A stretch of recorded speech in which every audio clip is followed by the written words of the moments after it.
அந்த அறிவிப்பால் அன்ப தருவாளே சின்ன அறிவிப்பும் இன்று சுடுவாளே நீயும் தும்மிடி தும்மிடி ஆயுசு நூறாக என் உயிர் உன்னோட பத்திர சொத்தாக என் பார்வை உன்னோடு உன் பொம்மை கண்ணோடு பேசாமல் விண்ணோடு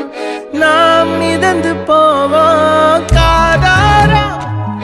அடியாளோ நான் தாங்க